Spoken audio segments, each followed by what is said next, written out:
సుమన్ టీవీలో మీ business promotions కోసం ఈ కింది నెంబర్ను సంప్రదించగలరు.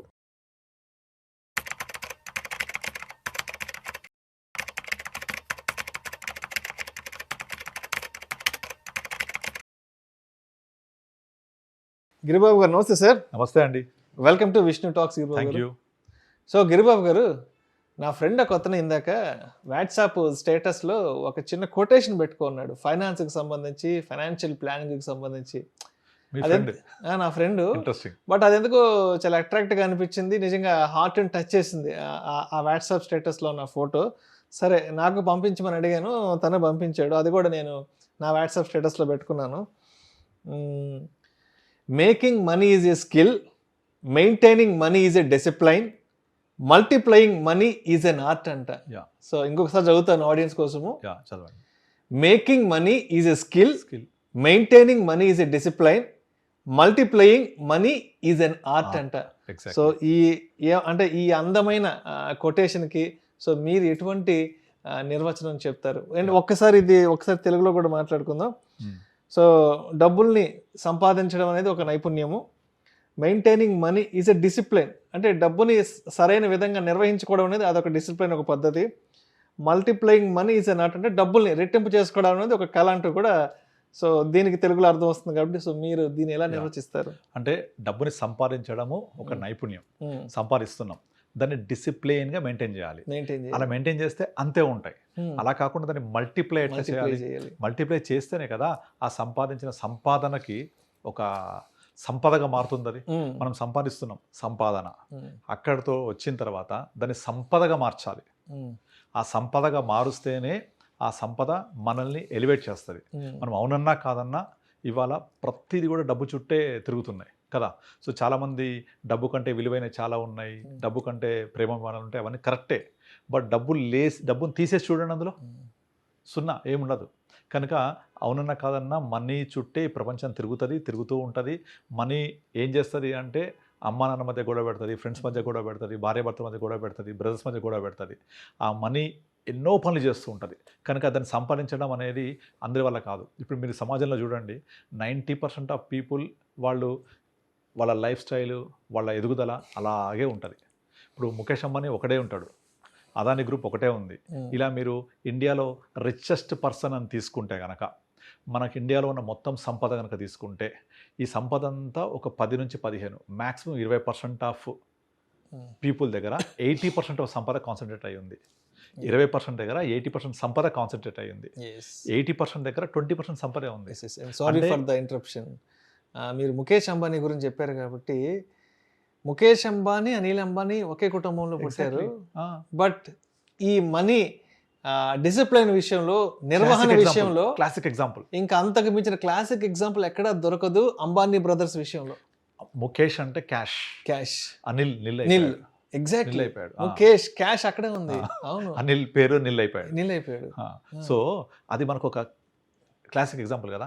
అంటే ఈ 80% ఆఫ్ జనాభా సంపాదిస్తున్నారు, కానీ ఎందుకు వాళ్ళు ఆ 20%లోకి వెళ్ళలేకపోతున్నారు అంటే ఆ సంపాదించిన సంపదని వాళ్ళు సంపదగా మార్చలేకపోతున్నారు. సంపాదనగానే ఉండిపోతుంది. అంటే దాన్ని నెక్స్ట్ వెళ్ళాలంటే డిసిప్లిన్ కావాలి. ఆ డిసిప్లిన్ ఉంటేనే మనీ మల్టిప్లై అవుతుంది. దానికి ఎన్నో ఎగ్జాంపుల్స్ ఉంటాయి. ఇప్పుడు నార్మల్గా చాలామంది పేరెంట్స్ తీసుకుంటే, సినిమాలలో చూసినా, బయట చూసినా, ఎక్కడ చూసినా సరే హీరో ఉంటారు, లేకపోతే వాళ్ళు ఫాదర్ ఏదో ఇన్కమ్ ఉంటుంది. ఆ ఇన్కమ్ తోటి చూస్తుంటాం, నా చెప్పులు ఖరాబ్ అయినా పర్వాలేదు, నా కొడుకు బాగా చెప్పులు ఉండాలి అని. తండ్రి ఏమో చినిగిపోయిన చెప్పులు, కుట్టించిన చెప్పులు వేసుకొని తిరుగుతాడు, కొడుకు మాత్రం మంచి షూ ఉంటాడు. సో ఇక అది అక్కడే తిరుగుతూ ఉంటుంది. మళ్ళీ కొడుకు ఇలా చేయకూడదని నేర్చుకొని, మళ్ళీ ఎలా చేయాలో అర్థం చేసుకొని సంపాదించి, ఆ సంపాదన డిసిప్లిన్ తోటి మనీ మల్టిప్లై చేయడం చాలా స్టోరీలు చూస్తూ ఉంటాం. సో ఇది నిజ జీవితంలో కానీ, లేకపోతే సినిమాలో చూసినా, ఎక్కడ చూసినా సరే మనీ ఎర్నింగ్, డిసిప్లిన్, మల్టిప్లికేషన్. ఈ డిసిప్లిన్ లేకపోతే ఏమవుతుందంటే, ఫర్ ఎగ్జాంపుల్ మనము కౌన్ బనేగా కరోడ్పతిలో 5 crores వచ్చింది, సుశీల్ కుమార్ పేరు ఉంది. చాలా సార్లు మనం చాలా వీడియోస్ ఎగ్జాంపుల్ గా మాట్లాడుకున్నాం. 5 crores అనేది మనీ వచ్చింది కదా, అవును. దాన్ని ప్రాపర్గా డిసిప్లిన్గా నిలబెట్టుకోలేకపోయాడు, మల్టిప్లై చేయలేకపోయాడు. ఆ మల్టిప్లై చేయలేకపోవడం వల్ల రోడ్డున పడ్డాడు, రోడ్డు పడిపోయాడు మళ్ళీ. అలాగే నేను సెంట్రల్ యూనివర్సిటీలో పీజీ చదివేటప్పుడు మా హాస్టల్లో మెస్ వర్కర్స్ ఉండేవాళ్ళు, గోపన్పల్లి గచ్చిబౌలి. అక్కడ మెస్ వర్కర్స్, పాల పోసేవాళ్ళు, వాళ్ళందరికీ కూడా 1960s 50s నుంచి యూనివర్సిటీ చుట్టుపక్కల వాళ్ళు కంచేసుకొని ఎకరం ల్యాండ్స్ ఉండేవి వాళ్ళ సొంతగా తాతల నుంచి కూడా. అవన్నీ 1997, 98 ఆ టైంలో హైటెక్ సిటీ భూమి అవుతున్నప్పుడు ఎకరం 40 లక్షలు, ఎకరం 50 లక్షలకు అమ్మేసుకున్నారు. ఇమాజిన్ 98, 99లో ఎకరం 50 లక్షలు అంటే మంచి రేటా కాదా అది? అసలు 50 లక్షలను పలకడానికి ఆ రోజులు భయపడే రోజులు అవి. మనము కోకపేట చూసాం కదా, సంచులతో డబ్బులు పట్టుకుపోయారని.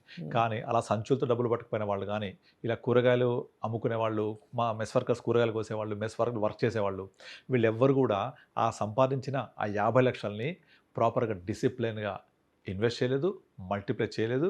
మళ్ళీ వాళ్ళ పిల్లలు ఏం చేస్తున్నారంటే మళ్ళీ అదే కూరగాయల షాప్లో నడుపుకుంటున్నారు. బట్ ఆ స్థలాలు కొన్న వాళ్ళు ఉన్నారు కదా, వాళ్ళందరూ 50 లక్షలు కొని ఇప్పుడు 50 కోట్లు అయిపోయాయి అవి. అంటే వాళ్ళు డిసిప్లిన్గా దాన్ని ఇన్వెస్ట్ చేసి మనీ మల్టిప్లై చేయగలిగారు, జాగ్రత్త పరుచుకున్నారు. సంపాదించుకున్న ప్రతి రూపాయిని మన పెద్దోళ్ళు చెప్తా కదా, అరే ఎగ్జాక్ట్లీ దుబారా చేయకుండా సంపాదించుకున్న ప్రతి రూపాయిని దాచిపెట్టుకోండి అని చెప్తుంటారు. ఎగ్జాక్ట్లీ. సో ఇప్పుడు ఈ డిసిప్లిన్ లేకపోతే ఎంత సంపాదించినా, ఎక్కడ వేసిన గొంగలు ఎక్కడ ఉంటుందో అక్కడే ఉండిపోతారు. కనుక ఇప్పుడు సపోజ్ నాకు ఒక క్లయింట్ ఉన్నాడు, 3 లక్షల రూపాయలు అనే శాలరీ, జీతం 3 లక్షలు అంటే హైదరాబాద్ ఎంత మంచి శాలరీ, సంవత్సరానికి 36 లక్షలు దగ్గర టేక్ హోమ్ దట్టు. కానీ ఆయనంత టెన్షన్ పార్టీ ఇంకోళ్ళు ఉన్నారు. ఎందుకు అంటే ఆ వచ్చే 3 లక్షల రూపాయల జీతంలో హోమ్ లోన్ 1,70,000 వెళ్ళిపోద్ది, 1,60,000 ఎంతో వెళ్ళిపోతుంది. కార్ లోన్ ఒక 30,000 ఉంది, అక్కడికి 2 లక్షలు అయిపోతుంది. తర్వాత సర్వెంట్ మేడ్కి 8,000 రూపాయలు, ఇంటి మెయింటెనెన్స్ 4,000 రూపాయలు, అపార్ట్మెంట్కి 3,000 4,000 మెయింటెనెన్స్, పిల్లల స్కూల్ ఫీజులు, ఇవన్నీ అయిపోయింది కదా. రోజువారీ గ్రాసరీస్, పెట్రోలు, తర్వాత ఆయన చిల్లర ఖర్చులు ఉంటాయి కదా, రూపాయి మిగలదు. 10,000 రూపాయలు ఎస్ఐపి చేయడానికి గింజుకుంటాడు, నో బౌన్స్ అయిపోతుంటాయి సిప్పులు అవి, 10,000 రూపాయలు కూడా. మరి ఆయన ఎప్పుడు రిచ్ అవుతాడు? కానీ చూసే వాళ్ళకి ఓయమ్మ 3 లక్షలు సంపాదిస్తున్నారు, వాళ్ళ ఊర్లో చెప్పుకుంటారు, అబ్బా పలానా వాళ్ళ అబ్బాయికి 3 లక్షలు అండి, సంవత్సరానికి 30 మంచి సాలరీ కదా, 3 లక్షలు నెలకంటే. 3 లక్షలు అంటే మంచి సాలరీ కదా సార్, ఏం సార్ అసలు. కానీ ఎండ్ ఆఫ్ ద మంత్ వచ్చేప్పటికి మళ్ళీ ఫస్ట్ తారీఖు ఎప్పుడు వస్తుందో ఎదురు చూస్తూ ఉంటారు. మీరు ఎప్పుడైతే జీవితంలో ఫస్ట్ తారీఖు కోసం ఎదురు చూడరో, then you are financially well settled. First తారీఖు కోసం ఎదురు చూడొద్దు, నేను చూడను ఎప్పుడు అట్లా ఫస్ట్ తారీఖు కోసం. ఎవరికైనా ఫ్రెండ్స్కి గమ్ముకుని ఏదైనా అవసరం అయ్యి, అరే ఒక ఇట్లా 5,000 10,000 ఏదైనా కొంచెం అమౌంట్, అరే మామ లేవు మామ అయిపోయినాయి మామ, అదేంద్రా అంటే చాలా పెద్ద శాలరీ కదా నీకు వస్తుంది, ఏదో 2 లక్షలు 3 లక్షలు కదా, ఇట్లా అర్జెంటుగా ఒక 5,000 10,000 అంటే లేవు మామ మొత్తం 10వ తేదీకి ఖాళీ అయిపోతాయి, నేను కూడా 1వ తేదీ కోసం వెయిట్ చేస్తుంటాను. అదేంటో నాకు అర్థం కాదు అది. అంటే 2-3 లక్షలు వచ్చేవాళ్ళు కూడా 15వ తేదీ ఖాళీ అయిపోయి ఇంకో 15 రోజుల పాటు 1వ తేదీ ఎప్పుడు వస్తుందని ఎదురు చూస్తారంట. మరి వాళ్ళు ఎట్లా డిసిప్లిన్ ఉన్నట్టు, ఎట్లా మనీ మల్టిప్లై అవుతుంది? What about the passive income? ఏది ఉండదు, అలా కష్టపడుతూనే ఉంటారు వాళ్ళు. సో దీని నుంచి బయటకు రావాలి. ఫస్ట్ క్రెడిట్ కార్డ్ అంటారు, మామ నిన్ననే 50,000 కట్టిన క్రెడిట్ కార్డు, 1,00,000 రూపాయలు కట్టారని చెప్తుంటే వామో ఈ క్రెడిట్ కార్డు లేదు. ఈ వీడియో చూస్తున్న వాళ్ళు మరి దీనికి సొల్యూషన్ ఏంటా అని ఆలోచిస్తూ ఉండొచ్చు వీడియో ముందుకు వెళ్ళడానికి కూడా. కానీ వాళ్ళకు సొల్యూషన్ అంటూ ఏం లేదు, సింపుల్ సొల్యూషన్. మీరు ఖచ్చితంగా డిసిప్లిన్గా ఉండాల్సిందే. మీరు డిసిప్లిన్ ఉండాలంటే మీరు ఫస్ట్ ఆఫ్ ఆల్ మీ ఉన్న ఇంటి హోమ్ లోన్కి 1,60,000 రూపాయలు ఏంటది ఈఎంఐ. ఎప్పుడు కూడా మనము rent into 2 times or 2.5 times మించి ఈఎంఐ ఉండకూడదు. రెంట్ ఇంటూ అంటే నేను అక్కడ రెంట్ 30,000 కట్టగలిగితే, కట్టే కెపాసిటీ ఉంటే 60,000 70,000 మ్యాక్సిమం 80,000 అంతే, అంతమించి ఈఎంఐ వెళ్ళకూడదు. సో ఈఎంఐ జీతంలో 50% ఎప్పుడు మించకూడదు. ఆయనకు ఆల్రెడీ 3 లక్షలు, అందులో 150 is okay, or 140 150 or 2.5 times of the monthly rental. ఎంత ఉంటుంది ఆ ఏరియాలో రెంట్? 40,000 ఉంటుంది. 80,000 1 lakh ఈఎంఐ, అంతమించి ఉండకూడదు. కానీ 1.67 lakh పెట్టుకున్నాడు ఈఎంఐ, ఎందుకంటే స్క్వీజ్ అయిపోయి డబ్బులు అవసరం అయ్యి ఎక్కువ ఈఎంఐ పెట్టేసుకున్నాడు. టెన్యూర్ని ఏదో అడ్జస్ట్ చేసి తగ్గించాల్సింది, చేయలేదు, అలా మొత్తం స్క్వీజ్ అయిపోయాడు. తర్వాత సర్వెంట్ మేడ్కి, పిల్లల స్కూల్ ఫీజు, కొన్ని ఇన్ఎవిటబుల్ ఎక్స్పెన్సెస్ ఉంటాయి, తప్పదు. పిల్లల స్కూల్ ఫీజు మంచి స్కూల్ కావాలంటే కొంచెం కాస్ట్లీ ఉంటాయి ఈ రోజుల్లో, తర్వాత మంచి ఏరియాలో అంటే కాస్ట్లీ ఉంటాయి. మరి ఇవన్నీ నేను ఎలా చేయాలి అంటే ఇక దీనికి ఆన్సర్ లేదు. You have to increase your income or reduce your expenses. అంటే మీ ఆదాయాన్ని పెంచుకోండి. అప్పుడు ఏం చేయాలి? Create your own 25th hour. నేను చాలాసార్లు చెప్పాను, మనకు 24 hours ఉంటాయి కదా, నీ కోసం ఒక 25th hourని క్రియేట్ చేసుకో. నీ కోసం ఒక స్కిల్ ఉంటుంది నీకు ఏదో ఒకటి, ఆ స్కిల్ని ఎస్టాబ్లిష్ చేసి కొంచెం ఆదాయం పెంచుకో. ఆదాయం పెంచుకుంటే ఆటోమేటిక్గా వచ్చిన ఆదాయాన్ని మనము సేవింగ్ కోసం అంటే మనీ మేనేజ్మెంట్ కోసం అక్కడి నుంచి మనీ మల్టిప్లై కోసం వాడుకోవచ్చు. అలా మనము లేదా ఖర్చులు తగ్గించుకోవచ్చు. ఆటోమేటిక్గా 3 లక్షల్లో కనుక ఖర్చులు ఒక 20-30 వేలు తగ్గించేసుకుంటే అది ఎట్లా చేస్తావో చూసుకో. ఇక కార్ ఈఎంఐ తగ్గించుకుంటావా, కార్ లేకుండా 2 వీలర్ పోతావా, లేదు నేను పోలేను అంటే నీ ఇష్టం. మరిగా కార్ పూలింగ్ చేసుకోవచ్చు. అట్లా నీకు ఒక 30-40 వేల రూపాయల ఈఎంఐ తగ్గించుకో. అవసరమైతే కార్ తీస్తే తప్పదు, స్క్వీజ్ అవ్వాలి. అలా స్క్వీజ్ అయ్యి కొంచెం మనీ తీసుకొని దాన్ని ఇన్వెస్ట్ చేయాలి. Mostly SIP is the best way for that. అలా చేసి మనం యొక్క ఇన్కమ్ని పెంచుకుంటూ మన యొక్క ప్యాసివ్ ఇన్కమ్ కోసం ఒక వెల్త్ క్రియేట్ చేసుకోవాలి. లేదు నేను చేయలేను, నేను కంపల్సరీ ఖర్చుని ఉండాల్సిందే అంటే మరి నువ్వు 50 సంవత్సరాల దాకా కష్టపడుతూ ఉంటే జీతం వస్తూ ఉంటే బాగానే ఉంది. What about after 50? What about after 55? ఎప్పుడు ఆలోచించారు అట్లా? ఇప్పుడు మీరు రిటైర్ అయిన తర్వాత మీ పరిస్థితి ఏంటి? ఆ రిటైర్ అయిన తర్వాత మీకు డబ్బులు రావాలి అంటే మీరు వర్క్ చేస్తున్నప్పుడు కొంత తీసి పెట్టుకోవాలి. వర్షాకాలంలో వర్షం వస్తుంది కదా, మనము రిజర్వాయర్ నింపుకుంటే ఎండాకాలం పనికొచ్చేది. మనము ఇంకుడు గుంతలు అవునవును నీళ్లు వెళ్తేనే కదా ఎండాకాలం అంతా మనకు యూజ్ అయ్యేది. వర్షాకాలంలో వచ్చిన వర్షాన్ని పట్టుకోకపోతే ఎండాకాలంలో నీళ్ళు తాగడానికి మనకు నీళ్ళు ఉండవు. అప్పుడు లైఫే డిస్టర్బ్ అయిపోతుంది. కనుక మన ఫైనాన్షియల్ లైఫ్ కూడా అంతే. సో నాకు కుదరదు అంటే అస్సలు వర్కౌట్ కాదు. You have to make something, either create your extra income or reduce your expenses. ఇప్పుడు నాకు ఇంకో క్లయింట్ 50,000 రూపాయలు ఇన్కమ్ వస్తుంది ఆయనకు శాలరీ. అందులో ప్రతి నెల 10,000 రూపాయలు సేవ్ చేస్తాడు. అన్ని ఖర్చులు అందులోనే పెట్టుకున్నాడు. రెంట్ ఉంటాడు, నాకు ఇప్పుడు ఇన్కమ్ వద్దు సార్, నాకు హోమ్ లోన్ వద్దు, అవసరం లేదు, ఎందుకంటే 50,000లో నేను హోమ్ లోన్కి వెళ్ళిపోతే సగం డే పోతుంది. నేను 20 సంవత్సరాలు వెనక్కి చూస్తే హోమ్ లోన్ పూర్తయిన ఇల్లు మాత్రమే ఉంటుంది. బట్ 20 ఏళ్ల పాటు నేను కష్టపడాలి, నాకు అది వద్దు, ఈ 10,000 రూపాయలు చాలు నాకు. రేపు పొద్దున ఈ 10,000 రూపాయలతోటి నేను జీతం పెరిగితే ఎస్ఐపి పెంచుకుంటాను, అవసరమైతే నేను 50లో కొనుక్కుంటా, 55లో కొనుక్కుంటా. అప్పటికి ఇల్లు వాల్యూ పెరిగినా కూడా అంతకంటే ఎక్కువ వాల్యూ నా ఇన్వెస్ట్మెంట్ పెరుగుద్ది. కనుక దీన్ని పెట్టుకొని సిస్టమాటిక్ విత్డ్రాల్ ప్లాన్ ద్వారా ఒక లోన్ తీసుకొని నేను ఈఎంఐ కట్టేసుకుంటాను. అలా ప్లాన్ చేసుకోవాలి. అలా ప్లాన్ చేసుకొని 50,000లో సేవ్ చేసుకుంటారే, ఆ సేవ్ చేసుకుంటే నీకు వచ్చే వెల్త్ క్రియేట్ అవుతుంది కదా, అది మీకు ఎంత హ్యాపీనెస్ ఇస్తుంది ఒకసారి గుండె మీద చేసుకొని ఆలోచించండి. ఇప్పుడు నాకు 3 లక్షల శాలరీ వస్తుంది, సడన్గా జాబ్ పోయింది, దాని పరిస్థితి అబ్బో అసలు అన్ఇమాజినబుల్, అసలు ఊహించుకోవడం చాలా దారుణంగా.